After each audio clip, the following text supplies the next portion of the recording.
প্রশাসকের লাইসেন্স দরকার, দুইটার একটাও নাই। সেই অনুযায়ী কি কি শাস্তি হয় সেটা একটু প্রসিকিউটর সাহেব, উনি পরিবেশ অধিদপ্তরের লোক, উনি বলবেন। রাউজানত পরিবেশ আইন অমান্য করে নিষিদ্ধ স্থানত ইটভাটা স্থাপন, কৃষি জমি তুন মাটি সংগ্রহ, কোনো প্রকার অনুমোদন ছাড়া ইটভাটা পরিচালনার দায়ে রুস্তম সাহেব রিক্সুরে 2,50,000 টাকা জরিমানা করছে পরিবেশ অধিদপ্তর।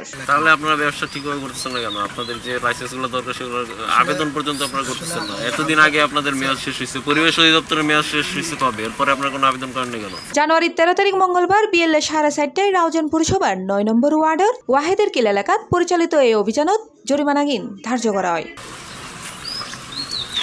চট্টগ্রাম জেলা পরিবেশ অধিদপ্তর পরিদর্শক চন্দন বিশ্বাসর প্রসিকিউশনে ভ্রাম্যমাণ আদালত পরিচালনা করে চট্টগ্রাম জেলা ম্যাজিস্ট্রেট আসিফ জাহান শিকদার। অভিযান শেষে ও সাংবাদিকরা হয় এখানে রাউজানে একটা ইটভাটার বিরুদ্ধে আমাদের কিছু অভিযোগ ছিল। এখানে তারা কোনো ধরনের অনুমোদন ছাড়া, পরিবেশ অধিদপ্তরের তাদের অনুমোদন নেই, আমাদের জেলা প্রশাসকের কার্যালয়ের লাইসেন্স নেই, তারা কয়লা ব্যবহারের যে লাইসেন্স বা মাটি কাটার লাইসেন্স অনুমোদন এগুলো কোনোটাই ছাড়াই এখানে ইটভাটা পরিচালনা করছেন।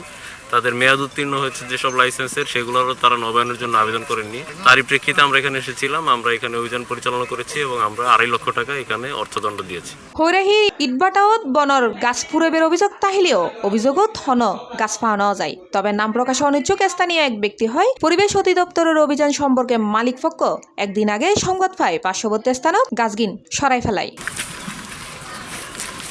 C plus TV, Chittagong.